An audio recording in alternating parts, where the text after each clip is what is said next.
Enggak, Aman, Pak. Pak, aman. Enggak ya? Oke. Oke, thank you kalau enggak ada ya. Kita mulai saja. Selamat malam untuk kita semua, teman-teman. Salam sejahtera. Semoga teman-teman dalam keadaan sehat dan siap mengikuti mata kuliah di hari ini. Karena di hari ini, di malam hari ini ada sesuatu yang berbeda. Sesuatu yang berbeda karena kita akan lebih dalam lagi memahami tentang sistem ekonomi, akan lebih dalam lagi memahami tentang, oh ternyata paham-paham ekonomi di negara kita itu seperti apa ya. Di minggu kemarin kita berbicara tentang pemikir-pemikir Adam Smith. Nah, sekarang di minggu ini kita akan membahas terkait pemikir-pemikir ekonomi dari paham sosialisme yang dibawakan oleh Karl Marx.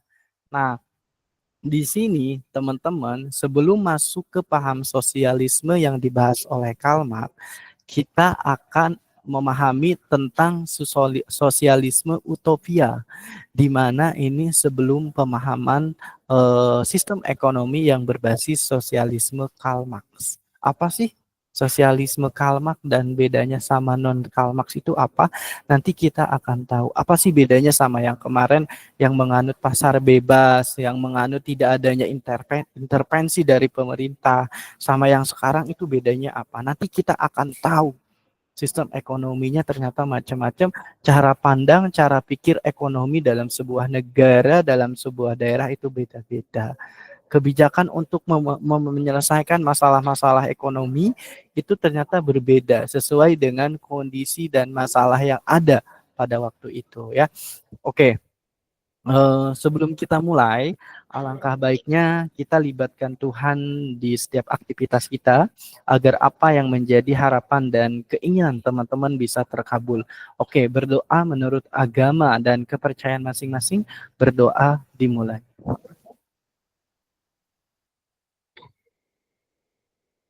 Oke, berdoa selesai. Oke, thank you teman-teman.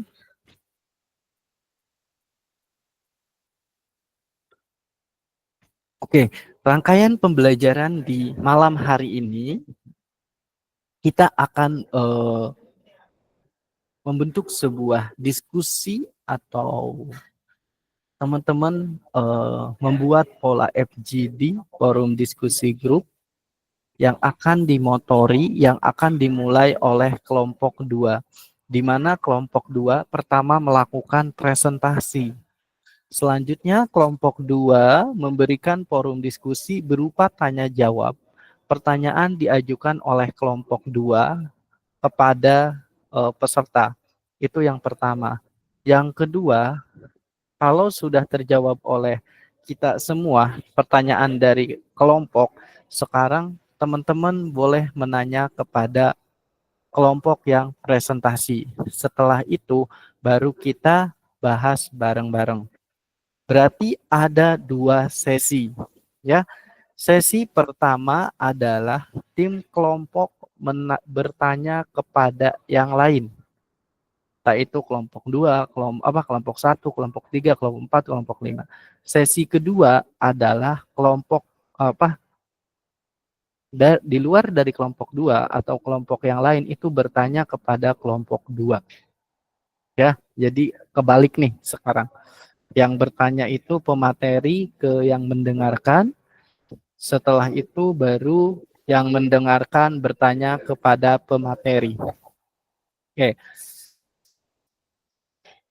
Setelah itu, kalau proses diskusi selesai, akan dibuatkan kesimpulan atau pemahaman lebih lanjut jika sebuah materi itu belum bisa dipahami oleh kedua belah pihak, baik pemateri ataupun pendengar. Maka akan ada penjelasan lebih lanjut dari Bapak, akan ada penjelasan lebih baik lagi dari Bapak atau dari kalian. Ya, kalau sekiranya kedua belah pihak ini tidak menemukan solusi ataupun tidak menemukan benang merahnya seperti apa. Oke, setelah itu kelompok yang presentasi hari ini ditutup dengan kesimpulan rangkaian pembelajaran di hari ini. Kalian mendapatkan apa aja, kalian punya apa aja, kalian dapat sesuatu apa aja, kalian sampaikan di sini. Sesudah kesimpulan, langsung penutup, langsung forum diberikan ke Bapak lagi. Oke, mungkin itu rangkaian pembelajaran di hari ini. Oke, selanjutnya kita akan presensi. Presensi ini adalah sebagai bukti tanda proses pembelajaran hari ini berlangsung. Jadi Bapak mohon untuk responsif dari kalian atau respon baik dari kalian. Mohon izin lagi, ini suara Bapak sudah terdengar jelas? Jelas, Pak. Sudah, Pak. Oke. Tidak ada suara-suara yang lain atau di luar? Aman, Pak. Aman ya. Oke, berarti kedengaran ya. Sekarang waktunya presensi.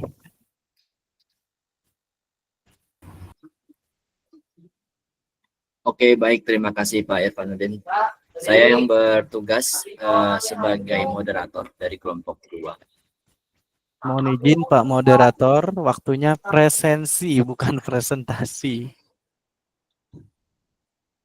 Halo? Ya, Pak. Oke, Pak. Ya, beda ya antara presensi dan presentasi, itu sudah ada yang berbeda. Presensi itu absensi atau ya daftar hadir teman-teman ya. Kalau di pembelajaran itu namanya presensi. Harusnya di sekolah-sekolah itu bukan absensi ya. Absen itu kan tidak hadir. Maka presensi. Presensi itu kehadiran. Ya. Oke.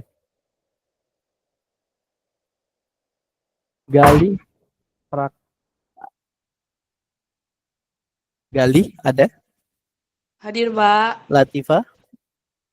Hadir, Pak. Gita? Hadir, Pak. Muhammad Novan? Hadir, Pak. Laila? Hadir, Pak.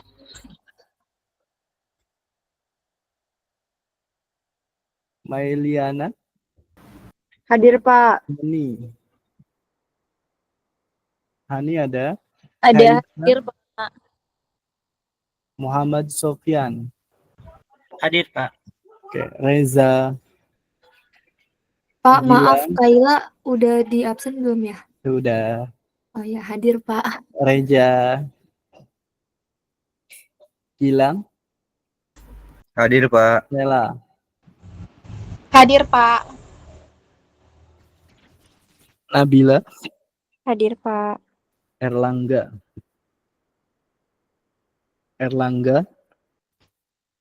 Andini? Hadir, Pak. Idam? Hadir, Pak. Septi? Hadir, Pak. Heldan? Hadir, Pak. Alif? Dewi? Hadir, Pak. Febi? Hadir, Pak. Muhammad Nur Afif? Hadir, Pak. Pispa? Hadir, Pak. Juliana? Hadir, Pak. Faria? Hadir, Pak. Oke.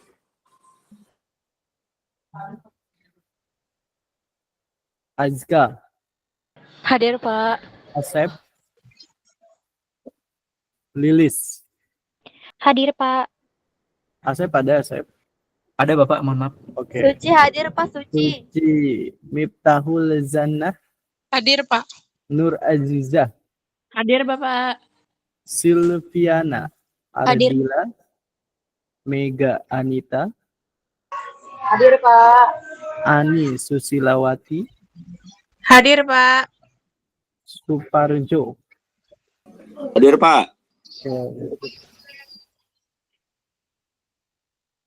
Bapak ulangi lagi. Alif? Erlangga? Reza? Nggak ada ya?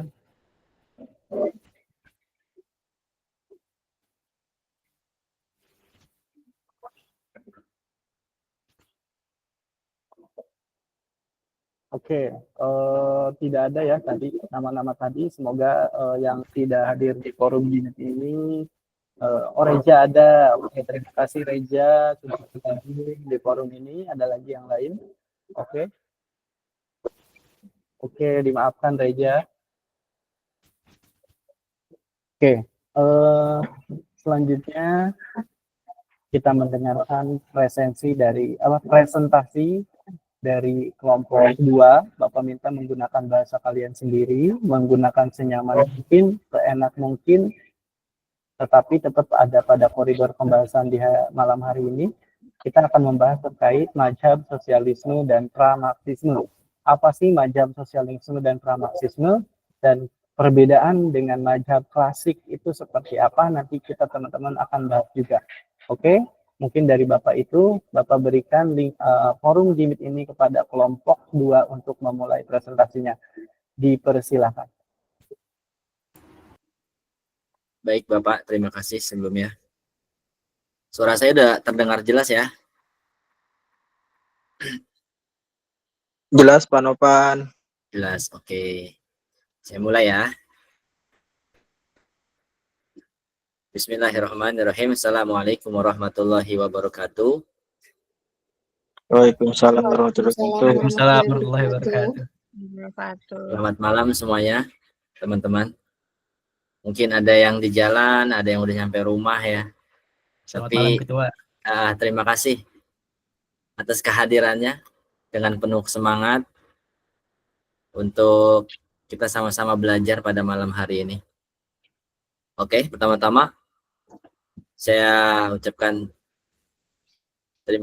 terima kasih atas kehadirat Allah Subhanahu wa taala, yang dimana pada malam hari ini kita masih sama-sama diberikan nikmat sehat walafiat, sehingga kita masih sama-sama bertatap muka walaupun sekedar online ya. Kita masih sama-sama belajar pada malam hari ini menuntut ilmu, tholabul ilmi. Salawat serta salam kita hadirkan kepada baginda Nabi besar Muhammad SAW. Semoga kita semua mendapatkan syafaatnya di yaumil akhir, amin ya rabbal alamin. Pertama-tama saya ucapkan terima kasih kepada dosen pengampu sejarah pemikiran ekonomi Bapak Irfanuddin MPD. Sama-sama kita doakan semoga beliau sehat selalu, panjang umur, dan dimudahkan segala urusannya, amin ya rabbal alamin. Tak lupa juga kepada teman-teman semua yang hadir maupun yang tidak hadir, semoga kita semua selalu diberikan kesehatan, dimudahkan urusannya, sehingga kita dapat menyelesaikan apa yang menjadi cita-cita kita nanti semua bersama, yaitu lulus. Perkenalkan, saya Muhammad Novan, moderator dari kelompok 2, yang nantinya kelompok kami ini akan mempresentasikan apa sih mazhab sosialisme dan prasosialisme, pramarxisme. Ya betul. Pra itu berarti kan sebelum terjadinya pemahaman ya, yang dicetus oleh Karl Marx ya. Tentunya saya di sini tidak sendiri. Saya bersama dengan kelompok saya, kelompok 2. Nanti yang akan bertindak sebagai presentator pertama yaitu ada Kayla Fernanda Aji. Yang kedua ada Meliana Aulia Damayanti. Yang ketiga ada Muhammad Sofyan Romdoni. Yang keempat ada Andini. Yang kelima ada saya sendiri Muhammad Novan.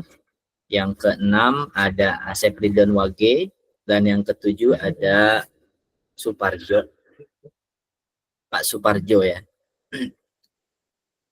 Oke. Sebelum kita memulaikan presentasi,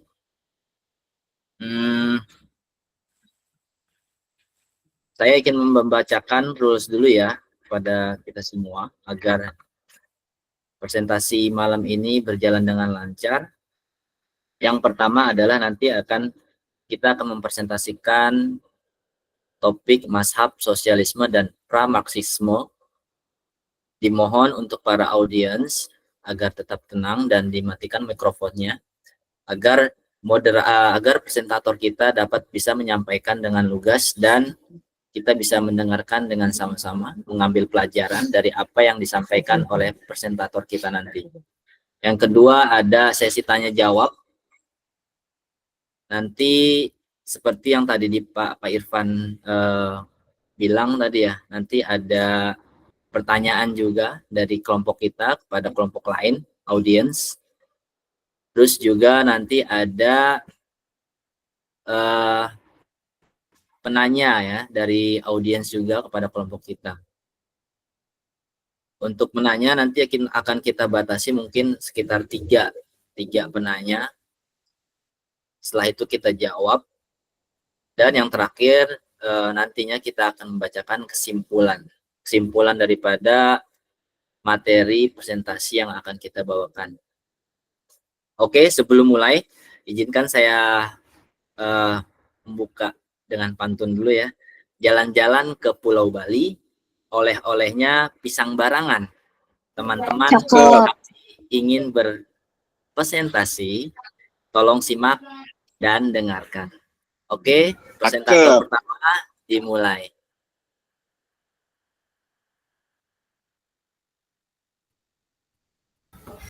Oke, dimulai ya. Yang pertama, sosialisme dalam ekonomi. Apa sih itu sosialisme dalam ekonomi? Sosialisme adalah suatu sistem perekonomian yang memberikan kebebasan cukup besar kepada setiap orang untuk melaksanakan kegiatan ekonomi, tetapi dengan adanya campur tangan dari pemerintah. Nah, di dalam sosialisme ini, pemerintah itu berperan sebagai pengatur utama dalam kegiatan ekonomi, mulai dari perencanaan ekonomi, pengaturan harga, dan distribusi barang serta jasa.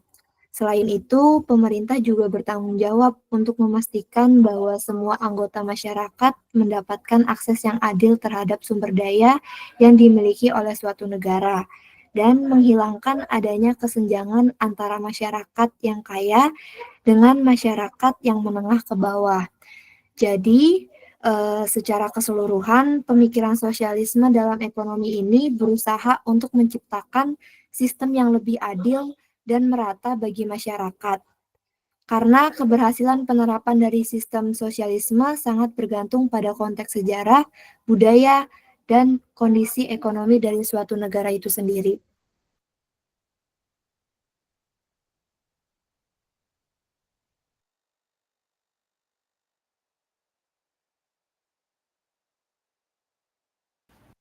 Selanjutnya ada latar belakang pemikiran sosialisme. Istilah sosialisme pertama kali digunakan oleh Alexander Pinet. Ia merupakan seorang teolog Protestan asal Prancis yang dikenal sebagai pencetus istilah sosialisme pada tahun 1831. Dalam artikelnya di surat kabar Le Semeur, ia mendorong ide untuk membatasi kepemilikan pribadi dan mendorong usaha kolektif sebagai respon terhadap eksploitasi buruh oleh kapitalis selama revolusi industri. Alexander Pinet berperan penting dalam memperkenalkan konsep sosialisme yang kemudian dikembangkan oleh tokoh-tokoh lain, seperti Karl Marx dan Friedrich Engels, yang menekankan perjuangan kelas dan transisi menuju masyarakat tanpa kelas.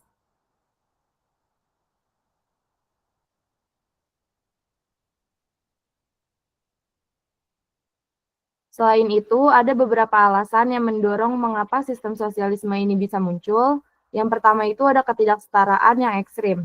Sistem kapitalisme pada masa itu menciptakan kesenjangan yang sangat besar antara orang kaya dan miskin. Sebagian kecil masyarakat memiliki kekayaan yang sangat besar, sementara mayoritas hidup dalam kemiskinan dan kondisi kerja yang buruk. Yang kedua ada eksploitasi pekerja. Para pekerja seringkali dieksploitasi dengan upah yang rendah, jam kerja yang panjang, dan kondisi kerja yang tidak aman. Yang ketiga, kurangnya akses terhadap sumber daya. Sumber daya ekonomi seperti tanah dan modal produksi terkonsentrasi di tangan segelintir orang, sehingga menghambat perkembangan ekonomi masyarakat secara keseluruhan. Yang terakhir ada ketidakadilan sosial. Sistem kapitalisme dianggap tidak adil karena hanya menguntungkan segelintir orang kaya, sementara mayoritas masyarakat tidak merasakan manfaat dari pertumbuhan ekonomi. Jadi, pada intinya, sosialisme muncul untuk memberikan solusi dan ide tentang sistem yang lebih adil, di mana semua orang bisa dapat bagian yang layak.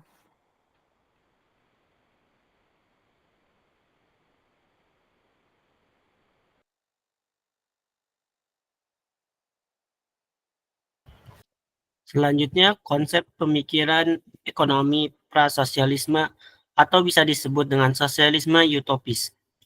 Istilah sosialisme utopis pertama kali diperkenalkan oleh Karl Marx dan kemudian digunakan oleh para pemikir sosialis setelahnya untuk menggambarkan kaum sosialis intelektual awal yang menciptakan hipotesis masa depan penganut egaliter dan masyarakat komunal tanpa sosialisme. Mereka terus-menerus khawatir tentang bagaimana komunitas seperti itu dapat diciptakan atau diperjuangkan. Kata utopis diambil dari cerita Pulau Utopia, karya Thomas More. Tokoh utopis sosialis adalah Sir Thomas More yang lahir dari 1478 sampai 1535.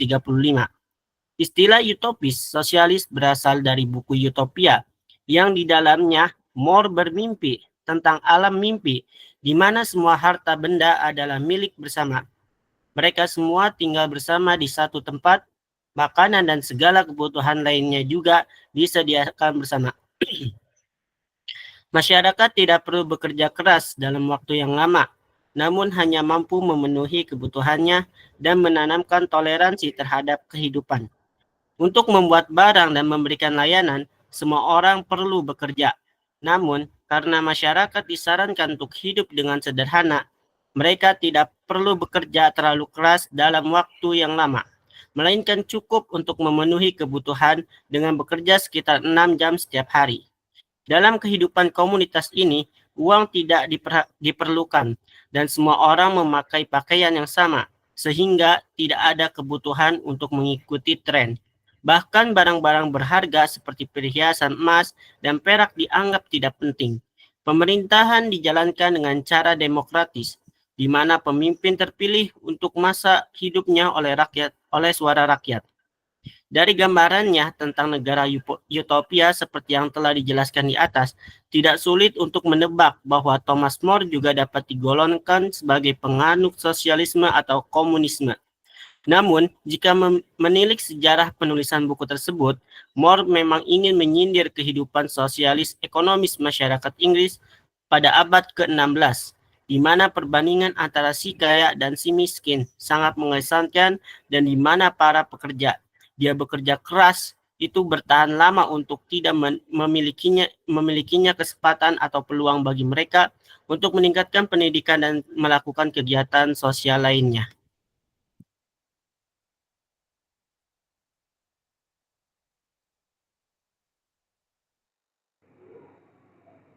Selanjutnya, aspek-aspek pemikiran tokoh aliran ekonomi sosialisme.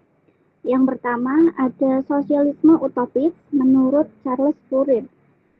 Charles Fourier adalah seorang pemikir sosialisme utopis yang mengusulkan pembentukan komunitas ideal bernama Phalansteri. Komunitas ini dirancang untuk mengakomodasi hasrat manusia, menghilangkan eksploitasi, dan menciptakan harmoni melalui kerjasama. Jadi Charles Fourier itu menolak kapitalisme dan revolusi industri yang dianggap sebagai penyebab ketidakadilan dan kemiskinan. Dalam konsep Phalansteri ini berisikan komunitas ideal di mana individu bekerja sesuai dengan minat dan hasrat mereka sehingga menciptakan kebahagiaan kolektif. Lanjut. Sosialisme ilmiah menurut Friedrich Engels. Friedrich Engels pertama, ia mengkritik sosialisme utopis karena dalam sosialisme utopis tidak memahami konteks akan adanya historis dan ekonomi yang melahirkan sosialisme.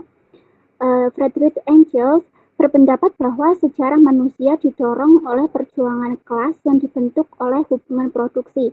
Mereka melihat mode produksi sebagai faktor utama yang menentukan struktur sosial dan politik dengan menggunakan dialektika untuk menganalisis perkembangan sejarah dan masyarakat. Revolusi proletariat adalah jalan keluar untuk mengatasi eksploitasi dan ketidakadilan di bawah sistem kapitalisme.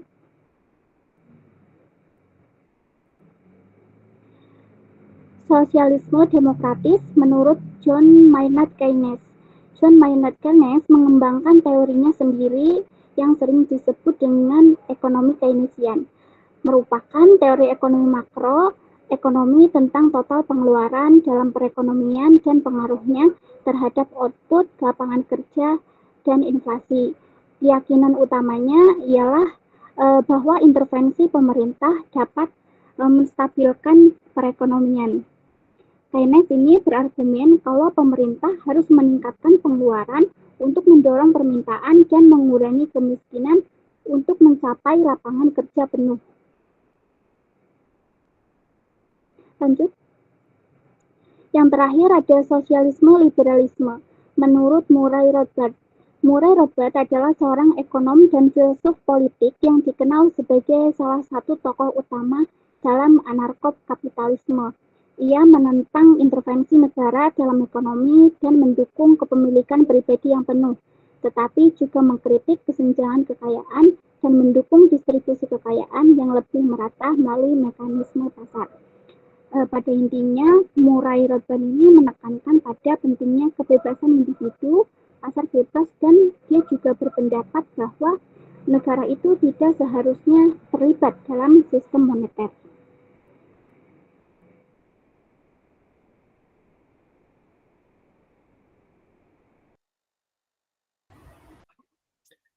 Oke, selanjutnya pengaruh pemikiran tokoh-tokoh sosialisme, dualisme, dan sosialisme komunitas bersama. Yang pertama akan kita bahas yaitu sosialisme, di mana ada tokoh yang bernama Robert Owen, adalah seorang ahli ekonomi serta pengusaha yang manusiawi dan sosial. Ia berpendapat bahwa tatanan industrial, sistem keuangan, upah, dan pendidikan perlu direformasi. Karena ia meyakini bahwa hal itu tidak hanya menguntungkan kaum buruh, namun juga kaum kapitalis sendiri. Menurut Robert Owen, watak manusia bukan tanggung jawabnya sendiri, melainkan ditentukan oleh lingkungan sosialnya. Nah, yang kita garis bawahi ini yaitu ia berpendapat bahwa tatanan industrial, sistem keuangan, upah, dan pendidikan perlu direformasi. Yang kita ketahui, arti dari reformasi itu adalah perubahan secara drastis untuk perbaikan menuju ke arah yang lebih baik dalam suatu bermasyarakat atau bernegara. Seperti yang sudah dilakukan oleh negara kita pada zaman tahun 98 ya, pada zaman Soeharto. Artinya masyarakat ingin melakukan perubahan menuju yang lebih baik. Makanya di situ para tokoh dan mahasiswa melakukan reformasi pada saat itu. Yang kedua, yaitu yang kita garis bawahi, yaitu watak manusia bukan tanggung jawabnya sendiri, melainkan ditentukan oleh lingkungan sosialnya. Memang lingkungan manusia itu kan selalu hidup dalam ruang lingkup dan lingkungan ya. Karena lingkungan menjadi wadah seseorang untuk berinteraksi, komunikasi, dan bertukar pikiran. Memang tidak semuanya berpengaruh, tapi umumnya lingkungan yang baik akan melahirkan kepribadian yang baik. Sebaliknya, lingkungan yang buruk akan melahirkan kepribadian yang buruk. Ada peribahasa yang kita kenal, jika kita ingin berteman dengan jika kita ingin wangi, maka bertemanlah dengan minyak wangi. Jika kita ingin bau, maka bertemanlah dengan minyak tanah, gitu ya, yang kita ketahui. Dalam teori psikologi, teori behaviors, artinya habits atau keseharian, mengatakan bahwa lingkungan sosial sangat berpengaruh bagi pembentukan karakter manusia. Lalu, apa sih pengaruhnya Robert Owen terhadap pemikiran sosialisme? Yang pertama yaitu di mana Robert Owen melakukan gerakan kooperatif dan komunitas sosial. Di mana Robert Owen menginspirasi banyak gerakan sosial yang mendorong pembentukan komunitas-komunitas kooperatif dan masyarakat yang lebih egaliter, termasuk gerakan koperasi yang berkembang pesat di Inggris pada saat itu dan di negara-negara Eropa lainnya. Yang kedua, Robert Owen di mana melakukan pergerakan sosialisme utopis, di mana pemikiran Robert Owen merupakan bagian penting dari sosialisme utopis, sebuah cabang sosialisme yang percaya pada pencapaian perubahan sosial melalui pembangunan masyarakat yang ideal tanpa melibatkan revolusi atau kekerasan.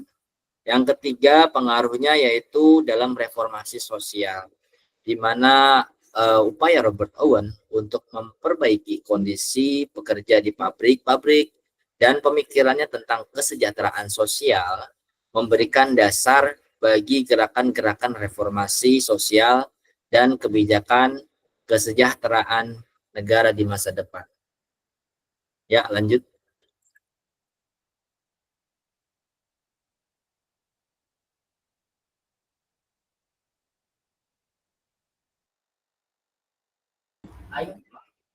Presentator selanjutnya, Asep Ridwan. Jadi di sini ada Plato ya. Jadi mari kita mengenal Plato. Siapa Plato terlebih dahulu? Yaitu Plato merupakan seorang filsuf yang berasal dari Yunani kuno yang gagasannya atau pemikirannya menjadi sebuah akan dalam konsep dualisme. Jadi menurut Plato itu gimana? Jadi menurut Plato, seorang pribadi merupakan bagian dari dunia fisik yang menerima impresi-impresi indrawi. Akan tetapi ada waktu yang sama ia memiliki budi rohani atau akal yang mampu mengetahui kebenaran abadi yang mengatasi dunia. Sementara jiwa yang digambarkan oleh Plato sebagai pengendara kereta adalah yang membimbing dua kuda, yaitu akal dan badan. Lalu apa gitu pengaruhnya Plato terhadap perekonomian itu? Yang harus digarisbawahi pengaruh Plato untuk perekonomian itu adalah nilai-nilai ideal, keadilan, dan pembagian sumber daya yang adil. Jadi Plato memang sangat berpengaruh dalam dunia ekonomi seperti itu. Untuk selanjutnya untuk tema saya, silakan.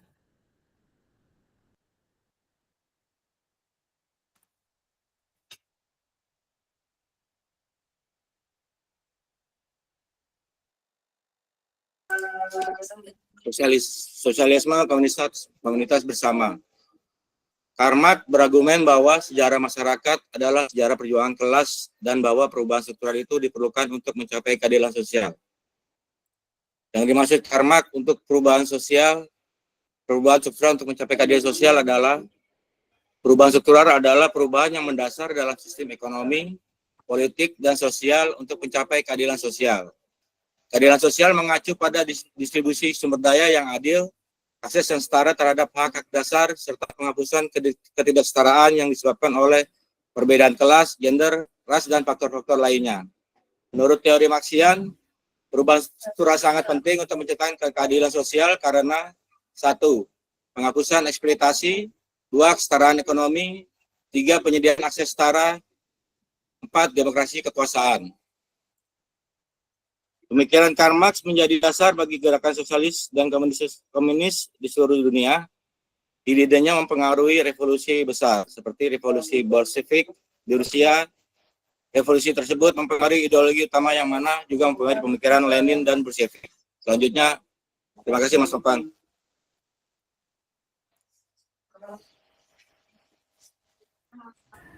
Ya, terima kasih kepada teman-teman presentator pada malam hari ini. Alhamdulillah bagus-bagus semua ya.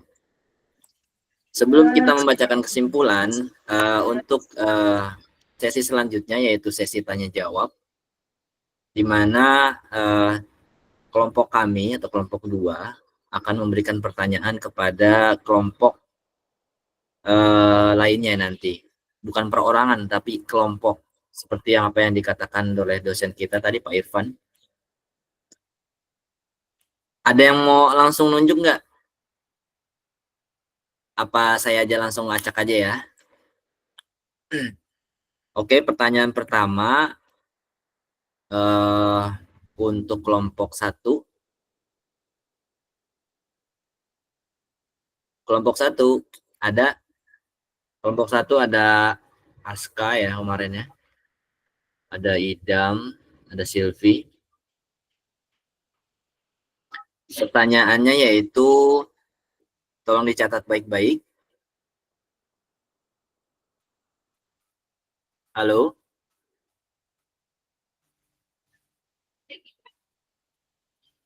Kelompok 1 mana dulu nih, kelompok 1? Ya, dicatat, Kak. Oke.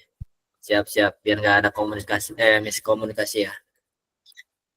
Pertanyaannya yaitu, apa itu sosialisme dan bagaimana, apakah ia berbeda dari kapitalisme?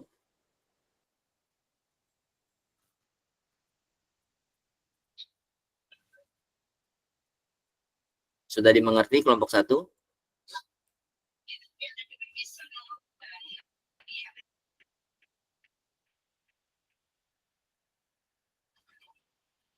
Mohon maaf, Pan. Tolong diulang sekali lagi ya.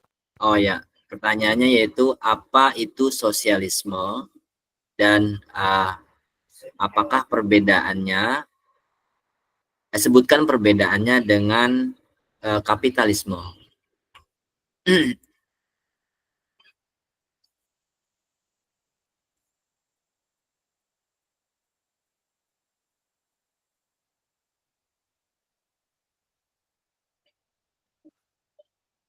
Oke.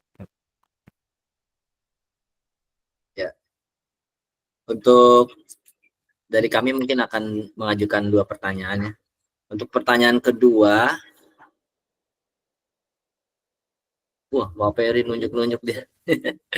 Kelompok berapa tuh Pak Ferry ya? Kita lihat Pak Ferry. Oh, langsung kelompok 3 aja lah ya. Kelompok 3 ada hadir di sini semua? Kelompok 3?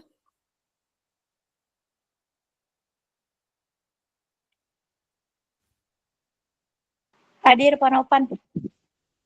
Oh, hadir. Kelompok 3 perwakilan ya Reza ya. Terima kasih Reza Iya, Pak. atas responnya.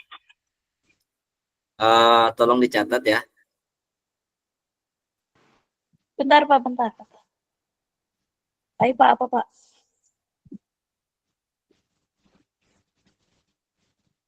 Wis.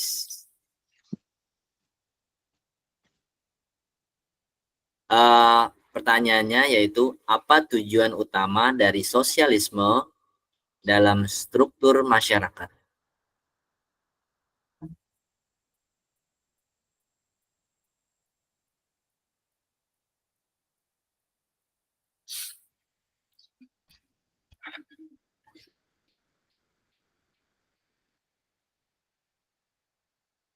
Oke, sudah?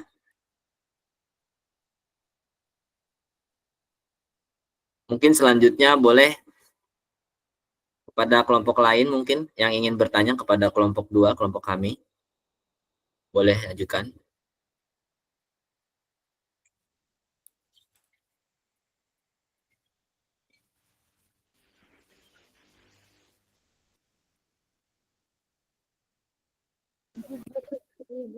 Nanti pertanyaannya Bapak minta tolong di WA di grup ya, biar semuanya mengetahui, dan mungkin nanti kalau yang pengen nyari sendiri silakan ya.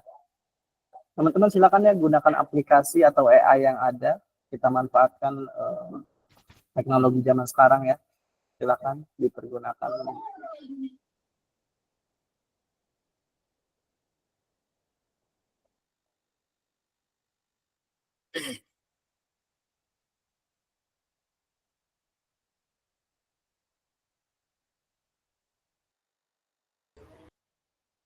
Ya, dari kelompok lain mungkin boleh jika ingin bertanya kepada kelompok kami sebagai presentasi.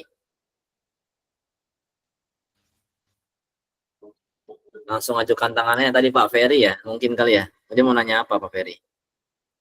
Halo Pak Ferry. Halo Pak, mau nanya ya Pak. Siap. Ya Bapak. Ya, ini saya mau nanya Pak untuk kelompok Bapak ya. Ya. Ya Pak, Sini lanjut, Pak. kan menurut pandangan Plato ya, gagasan atau pemikiran menjadi sebuah akan konsep dualisme.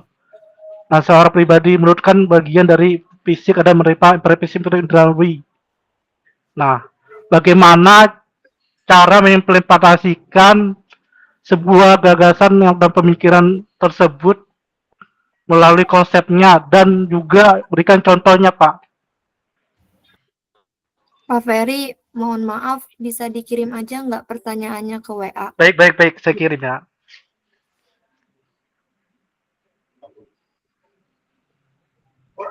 Yang mau nanya, pertanyaannya dikirim aja ya ke grup WA.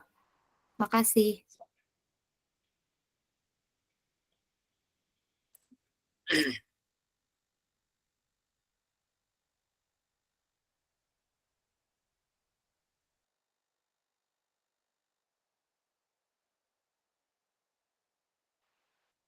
Novan, mohon maaf. Saya izin bertanya ya, itu sudah ada di grup. Boleh. Pertanyaan dari Yuli, kelompok 4 ya. Pertanyaannya yaitu apakah semua sistem ekonomi selalu melibatkan sosialisme? Lalu apakah mungkin jika ekonomi di dunia ini bisa tanpa melibatkan sosialisme? Oke, terima kasih Yuli, pertanyaan yang bagus. Ayo, satu pertanyaan lagi.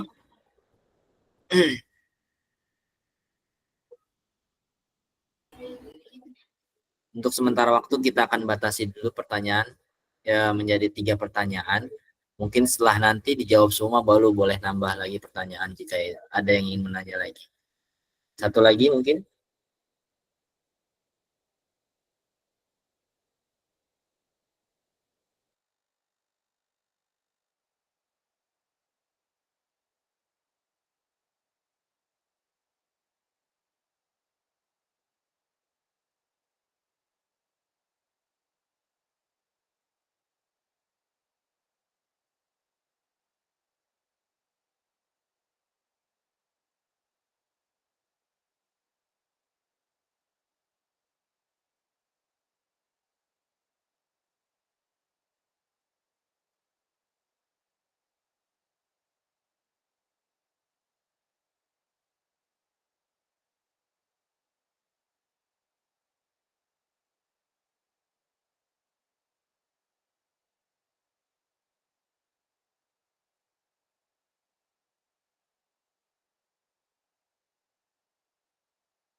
Oke, pertanyaan ketiga dari Sela Haryani dari kelompok kelompok 4 lagi, Masya Allah, borong kelompok 4.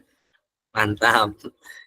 Pertanyaannya yaitu apa dampak positif dan negatif dari sosialisme demokratis terhadap kualitas lingkungan hidup di masyarakat Indonesia. Oke, terima kasih Sela. Mungkin ada yang ingin menjawab? Oke, Assalamualaikum warahmatullahi wabarakatuh. Ini langsung jawab aja, kenapa?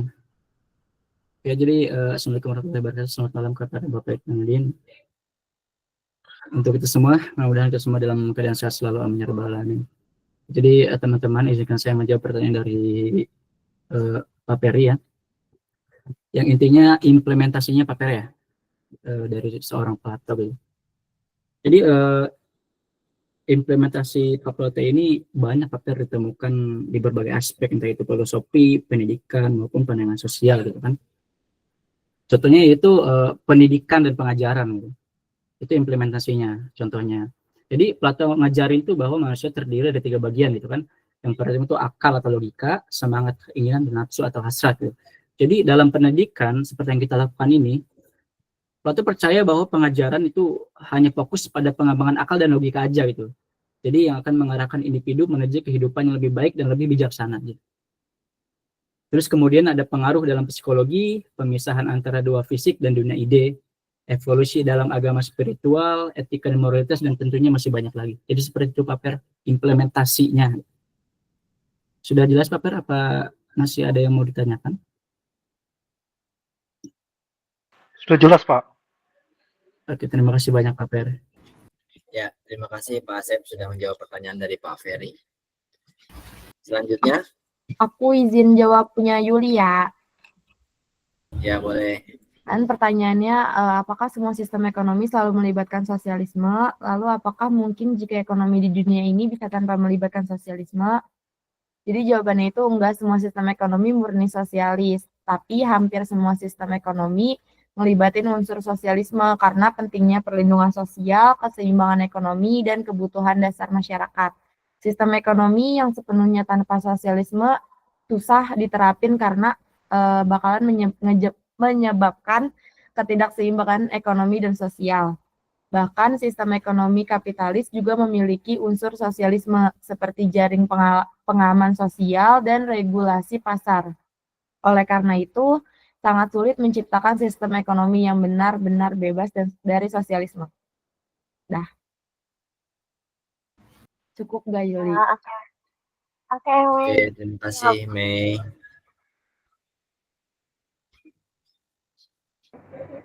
Ya, aku bisa menjawab itu ya pertanyaannya Sela. oke. Pertanyaannya, apa dampak positif dan negatif dari sosialisme demokratis terhadap kualitas lingkungan hidup di masyarakat Indonesia? Dampak positifnya, yang pertama adanya pengurangan emisi karbon. Dengan fokus pada energi terbarukan dan pengurangan konsumsi, emisi karbon dapat berkurang. Yang kedua, pengelolaan limbah yang baik. Sistem pengelolaan limbah yang terstruktur dapat mengurangi akan adanya polusi. Nah, yang ketiga, pengamanan hutan dan ekosistem. Perlindungan hutan dan ekosistem dapat menjaga keanekaragaman hayati. Terus dampak negatifnya, yang pertama adanya kurangnya insentif individu. Kurangnya insentif individu dapat mengurangi motivasi untuk melindungi lingkungan. Yang kedua, pengelolaan sumber daya yang tidak efektif.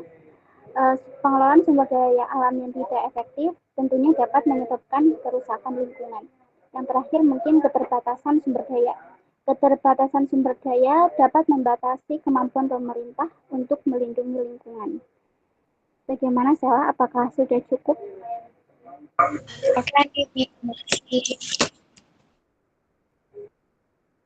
Oke, terima kasih Andini. Untuk pertanyaan dari kelompok-kelompok lain kepada kelompok kami, kelompok 2, sudah dijawab semuanya ya. Tinggal pertanyaan dari kelompok kami kepada kelompok lain, yaitu kelompok 1 dan 3. Apabila sudah punya jawabannya bisa dijawab. Aku Kak, mau jawab pertanyaan dari kakak nih. Silakan. Apa tujuan utama sosialisme dalam masyarakat? Tujuan utamanya itu adalah mengurangi kesenjangan sosial dalam ekonomi, bertujuan menciptakan masyarakat yang lebih adil dan setara dengan mendistribusikan sumber daya dan kekayaan secara merata. Ada juga meningkatkan kesejahteraan rakyat, fokus pada peningkatan kualitas hidup, kesehatan, pendidikan, dan keamanan bagi semua anggota masyarakat. Menghilangkan penindasan, bertujuan menghilangkan penindasan dan eksploitasi terhadap kelas buruh dan masyarakat yang lemah. Cukup Kak. Mungkin kelompok 3 ada yang mau ditambahin?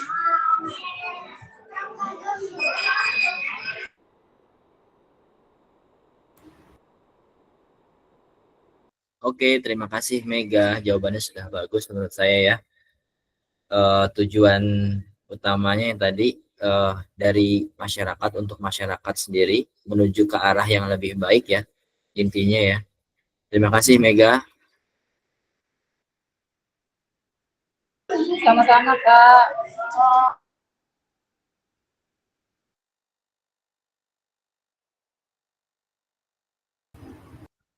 Untuk kelompok 1 mungkin ingin menjawab.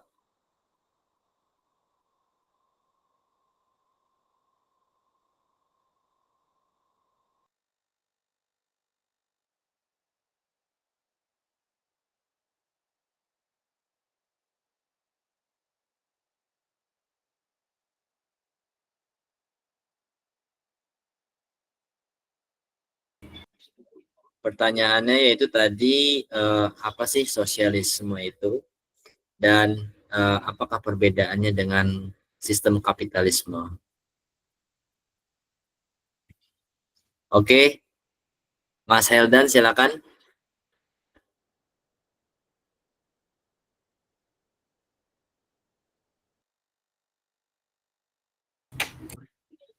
Ayo Heldan, kalau mau jawab silakan. Udah ngacungin tangan tuh, nggak sabar tuh dia.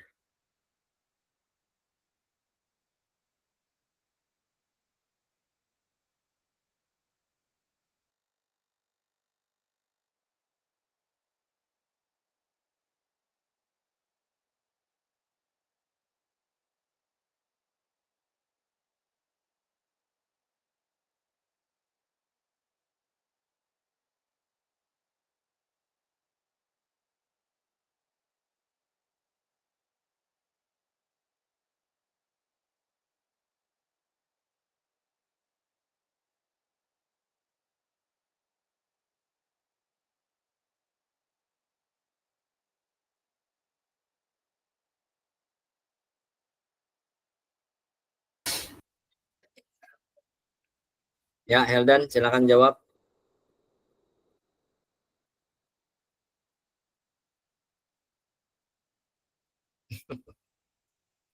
Jangan-jangan dia nggak mau jawab dia. Pegal doang tuh tangannya.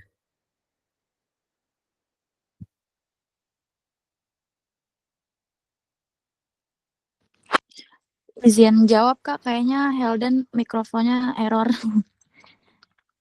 Saya dari kelompok Silakan. mau jawab pertanyaan Kak Novan. Tadi pertanyaannya, apa itu sosialisme dan apakah dia berbeda dari kapitalisme? Sebutkan perbedaannya. Sosialisme adalah suatu sistem ekonomi dan politik yang menekankan kepemilikan bersama atas alat produksi seperti pabrik, tanah, dan sumber daya lainnya, serta distribusi kekayaan yang lebih merata di kalangan masyarakat. Tujuan utama sosialisme adalah untuk mengurangi ketimpangan ekonomi dan memberikan akses yang lebih adil terhadap sumber daya, kebutuhan dasar, dan kesempatan bagi semua orang. Kapitalisme di sisi lain adalah sistem ekonomi yang berdasarkan pada kepemilikan pribadi atas alat produksi, di mana produksi dan distribusi barang serta jasa dikelola oleh individu atau perusahaan swasta berdasarkan prinsip pasar bebas. Dalam kapitalisme, keputusan ekonomi ditentukan oleh mekanisme pasar dan kompetisi antara pelaku ekonomi. Perbedaan utamanya sosialisme dan kapitalisme, yang pertama dalam kepemilikan. Kalau sosialisme, kepemilikan alat produksi dimiliki oleh negara atau masyarakat secara kolektif. Dalam kapitalisme, kepemilikan alat produksi dimiliki secara pribadi oleh individu atau perusahaan. Yang kedua, distribusi kekayaan. Yang pertama, dalam sosialisme, kekayaan dan sumber daya didistribusikan lebih merata untuk mengurangi ketimpangan sosial dan ekonomi. Dalam kapitalisme, distribusi kekayaan lebih tergantung pada pasar dan seringkali menyebabkan ketimpangan ekonomi, di mana sebagian orang mengumpulkan lebih banyak kekayaan daripada yang lain. Cukup, Kak, jawabannya.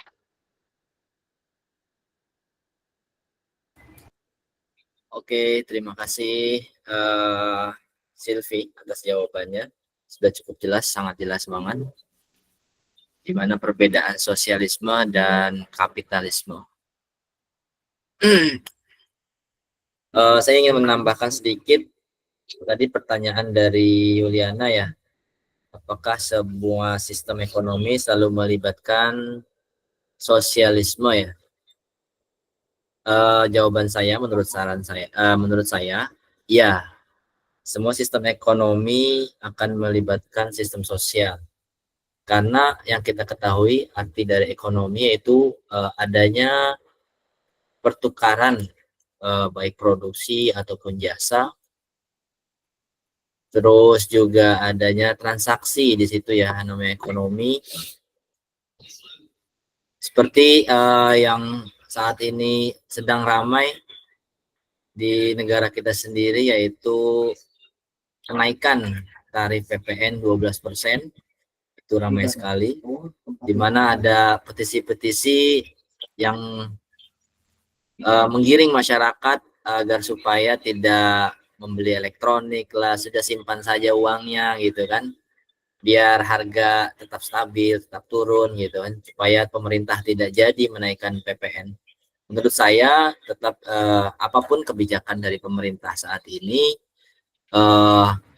yang perlu kita ketahui pastinya pemerintah selalu berpikir bahwa untuk kebersamaan daripada masyarakatnya sendiri, pasti mereka akan memikirkan dampak negatif, dampak begitu pun juga dampak positifnya atas keputusan yang nantinya akan dilakukan oleh pemerintah.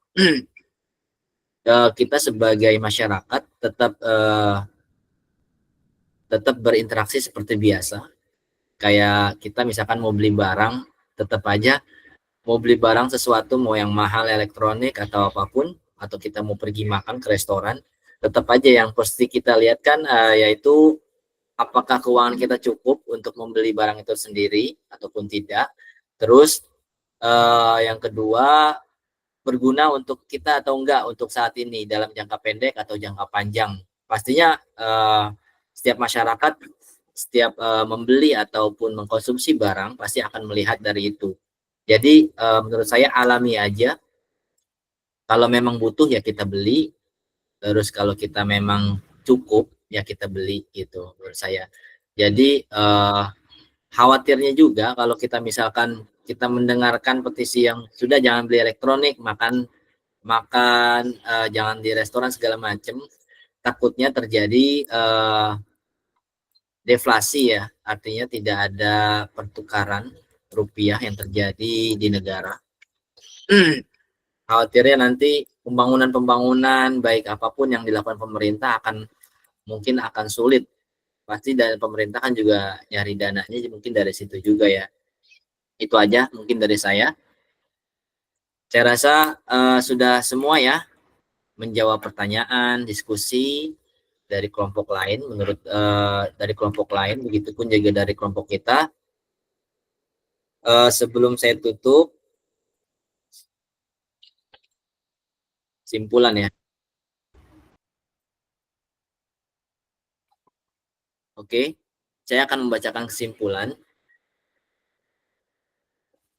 Kesimpulannya presentasi pada hari ini, di mana mazhab sosialisme merupakan ideologi yang muncul sebagai respons terhadap ketidaksetaraan sosial dan eksploitasi yang dihasilkan oleh sistem kapitalisme.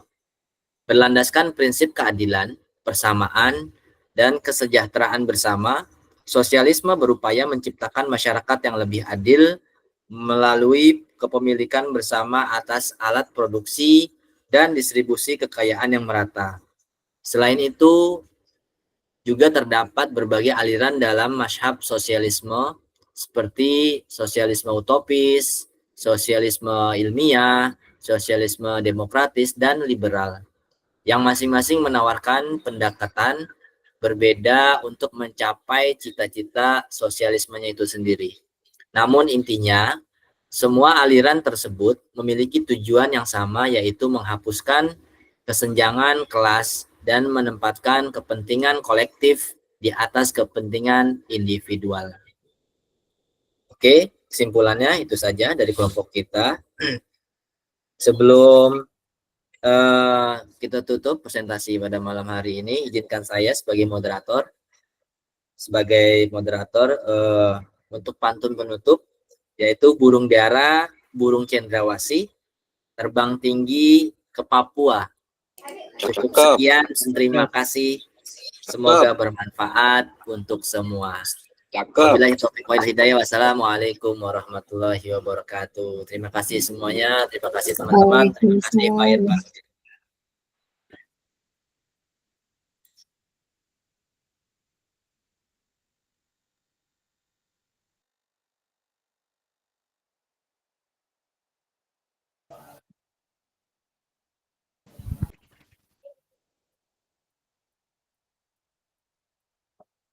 Oke, terima kasih kelompok 2 ya.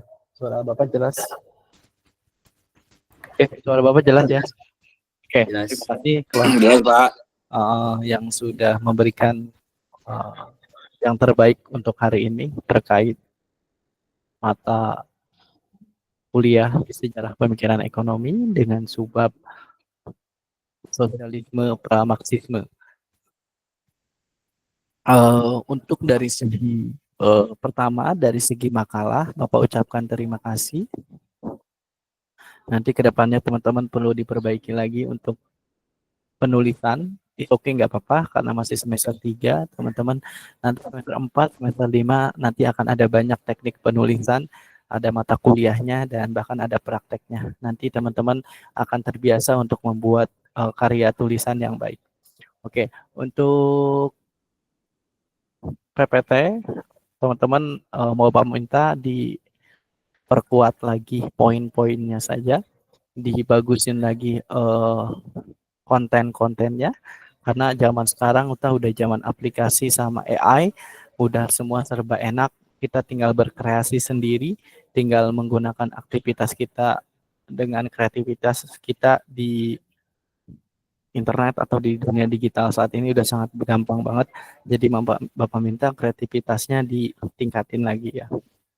Oke, untuk dari public speaking, Bapak ucapkan terima kasih sudah memberikan yang terbaik. Ya, it's okay. Bapak minta ke depannya lebih keren lagi untuk cara berbicara, untuk cara mengatur sebuah forum, untuk mengatur sebuah rangkaian pembelajaran. Nanti ada mata kuliahnya juga. Nanti teman-teman akan terbiasa untuk presentasi, terbiasa untuk menjelaskan ide atau gagasan atau mata pelajaran kepada anak-anak. Oke. Mungkin itu untuk evaluasi kelompok 2 ya. Oke, untuk yang lain Bapak ucapkan juga terima kasih yang sudah partisipasi, yang sudah memberikan jawaban dan sudah bertanya juga. Tanpa kalian mungkin pembelajaran di malam hari ini tidak akan hidup ya. Oke, mungkin lanjut, ada sedikit tambahan dari Bapak. Kita di sini sekarang jam 19.59. Kita selesai jam berapa? 20:10, Pak. 20:10. Oke, mungkin ada tambahan sedikit saja di Bapak. Mungkin ini adalah pengulangan sama penguatan materi apa aja yang perlu teman-teman pahami dan kuasai di subbab atau di materi terkait sosialisme pra-marxisme. Jadi sebelum sosialisme marxisme atau sebelum pemikir sosialisme di bidang ekonomi yang berbasis ilmiah. Ini sebelum ilmiahnya ya. Berarti kita berbicara tentang sosialisme pra-marxisme.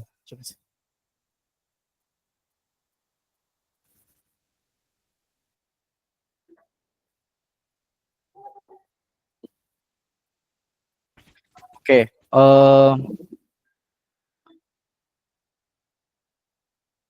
mungkin Bapak akan menyampaikan lebih kepada tadi sebenarnya tokoh-tokohnya udah is okay, sudah dijelaskan persatu-satunya, bahkan tadi juga berbicara tentang utopia atau utopis. Mungkin di sini Bapak akan berbicara tentang ciri-cirinya sosialisme pra-marxisme itu apa? Ciri-cirinya ya. Ciri-cirinya itu yang pertama sifatnya utopis. Apa sih utopis itu? Utopis itu adalah sosialisme pra-marxisme yang sering dianggap utopis karena gagasan-gagasannya yang disusulkan lebih idealis dan sulit diterapkan dalam kenyataan. Makanya ini sering disebut sosialisme utopia atau sosialisme utopis.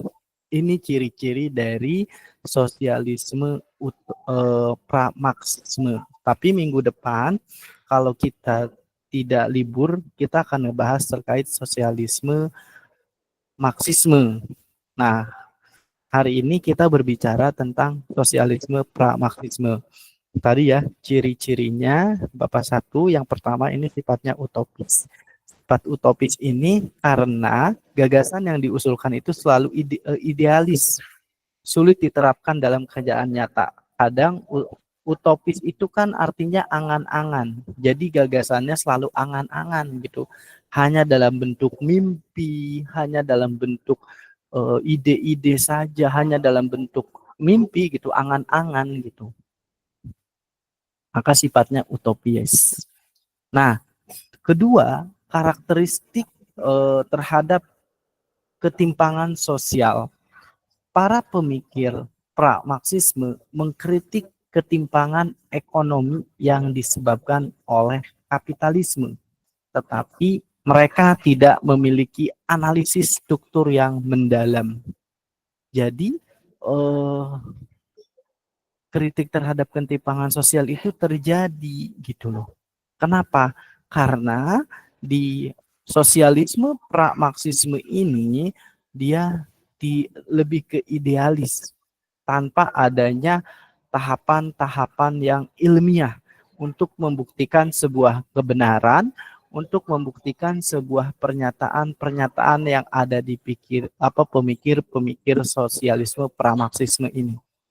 Jadi ini belum bisa dibuktikan dengan kebenarannya, valid atau tidak valid, atau belum bisa diterima oleh akal pikiran secara sederhana.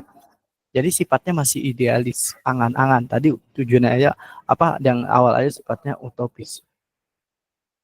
Yang ketiga, penekanan pada moralitas dan kemanusiaan.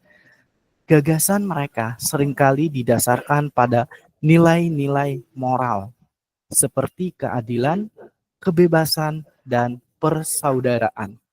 Ini yang paling menguat dari sosialisme pra-Marxisme, sehingga ini yang bisa membuat orang semakin percaya dengan pemikiran-pemikiran pra-Marxisme ini, pemikiran sosialisme pra-Marxisme ini.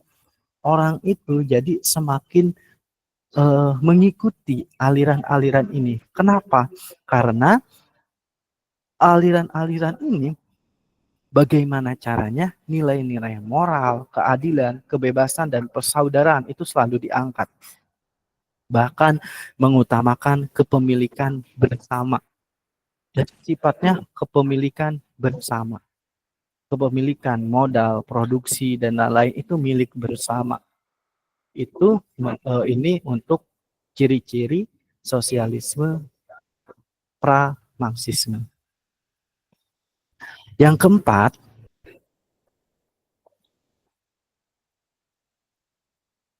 ini sifatnya ideal. Banyak pemikir mengusulkan pembentukan komunitas kecil dengan pembagian sumber daya secara merata sebagai solusi untuk masalah sosial. Tadi ya, sifatnya aja pemerataan, keadilan sosial gitu ya. Jadi si sosialisme pra-Marxisme itu mementingkan orang banyak, kepemilikan orang banyak, berarti ini keterlibatan pemerintah harus ada. Beda dengan kayak kemarin kita berbicara tentang kapitalisme. Kapitalisme itu adanya kebebasan pasar seperti yang dikemukakan oleh Adam Smith yang dalam bukunya dalam bukunya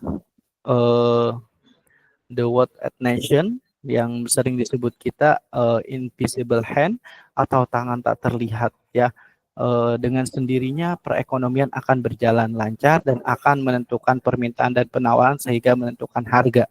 Tapi kalau di pemikir sosialisme itu bagaimana peran pemerintah harus turun dan ikut penting untuk mensejahterakan masyarakat yang berbasis apa? Berbasis kebersamaan. Kepentingan bersama, kepemilikan modal pun bersama, produksi pun.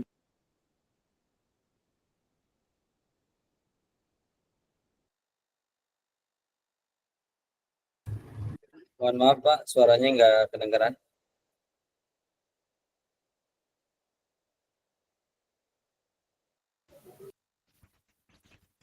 Itu dari tadi apa barusan?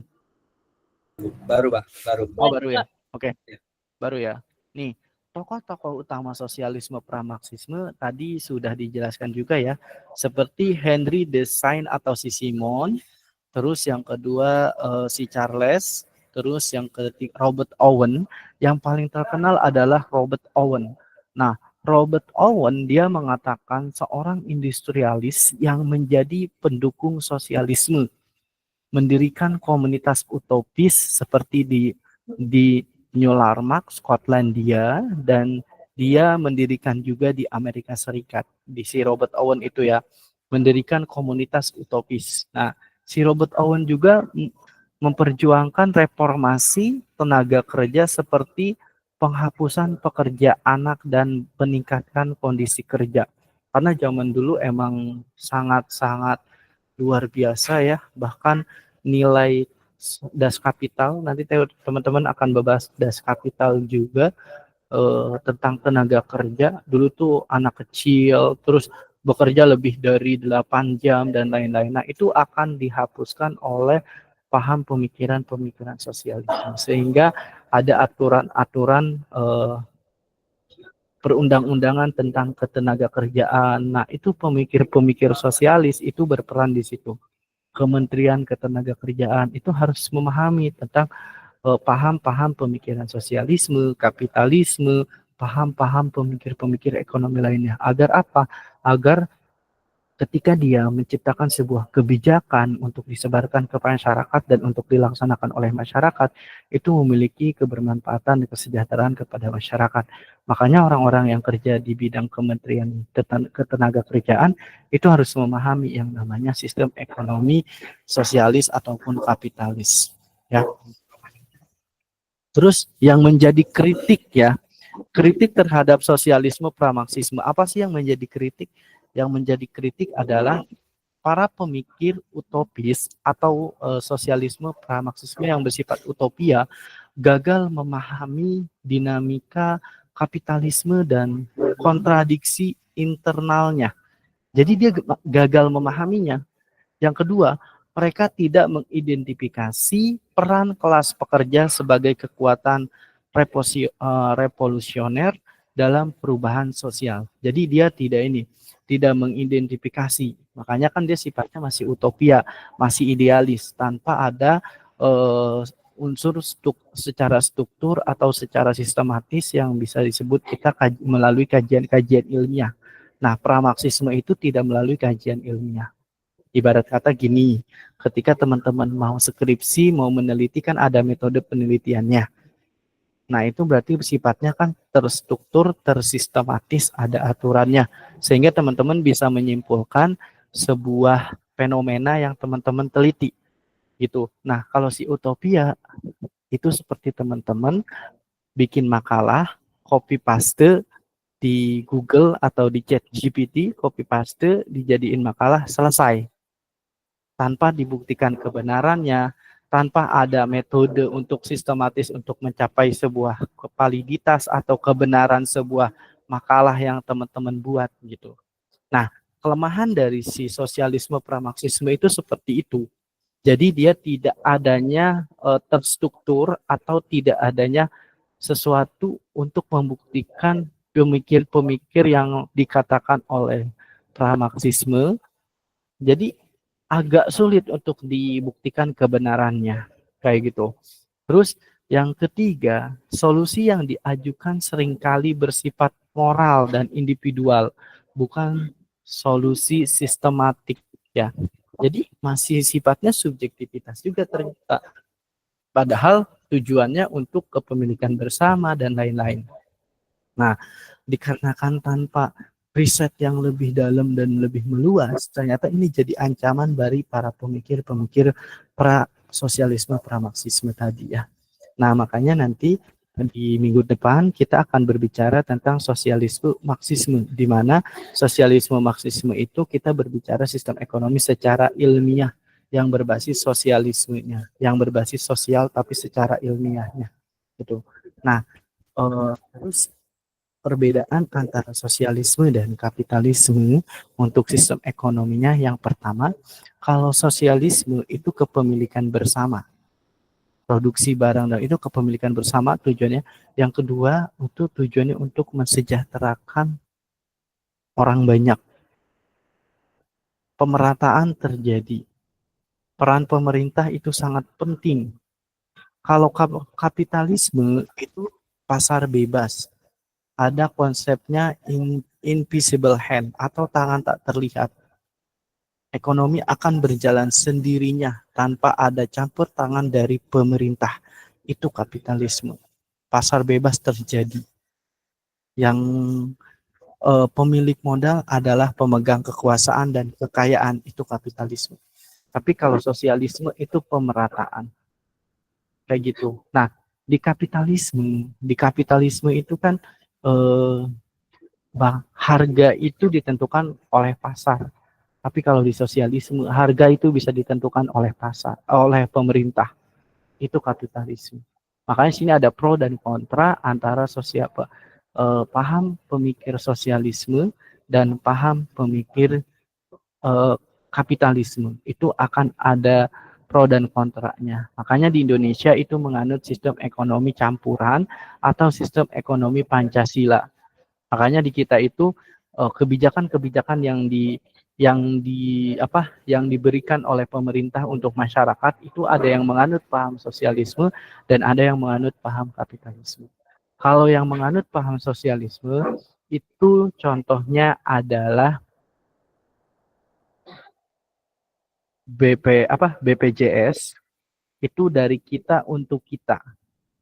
Terus adanya perusahaan BUMN itu adalah ciri dari sosialisme. Tapi kalau kapitalismenya, kita diberikan kebebasan untuk berdagang, kita diberikan kebebasan untuk seperti adanya UMKM, itu adalah bentuk dari kapitalisme, teman-teman. Kita diberikan kebebasan untuk berinvestasi, kita diberikan kebebasan untuk mengkonsumsi, memberikan penawaran atau permintaan. Itu makanya di Indonesia itu menganut sistem ekonomi campuran atau sistem ekonomi keduanya itu dipakai. Kita itu kenapa bisa disebut sistem ekonomi Pancasila? Karena ideologi kita adalah Pancasila. Seperti sila kelima saja, keadilan sosial bagi seluruh rakyat Indonesia. Jadi sebenarnya semua aktivitas ekonomi yang dikeluarkan oleh pemerintah itu harus atas dasar keadilan seluruh rakyat Indonesia. Nah itu aja itu menganut paham sosialisme kayak gitu. Karena zaman dulu itu Soekarno itu kan pahamnya sosialis. Terus Sultan Syahrir pahamnya sosialis. Soekarno, kalian kalau buku itu dia ada buku tentang sosialisme Soekarno.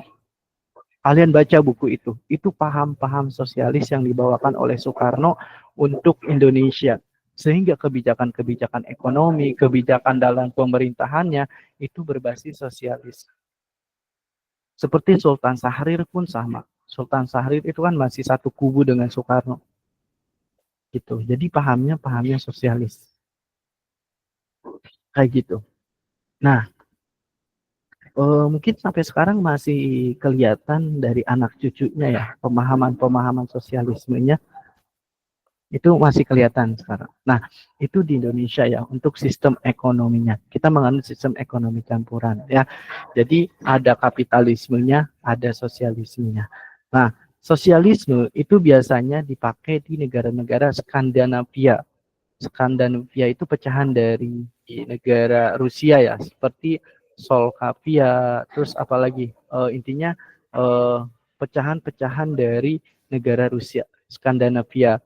Itu dulu menggunakan sosialisme, tapi sekarang banyak yang sudah menggunakan kapitalisme juga sistem ekonominya ya.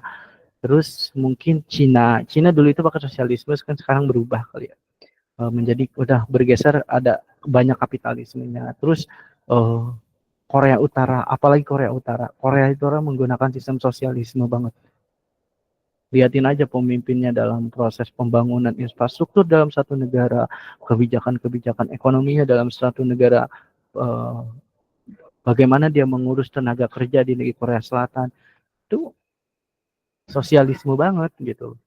Nah itu contoh-contoh negaranya. Oke, mungkin ini tambahan dari Bapak, teman-teman. Nanti kalau teman-teman pengen mengulik atau pengen lebih dalam lagi tentang sosialisme pramarxisme dan sosialisme marxisme, teman-teman bisa baca buku. Banyak sumber-sumber informasi yang sangat valid, banyak sumber-sumber informasi yang luar biasa bagus.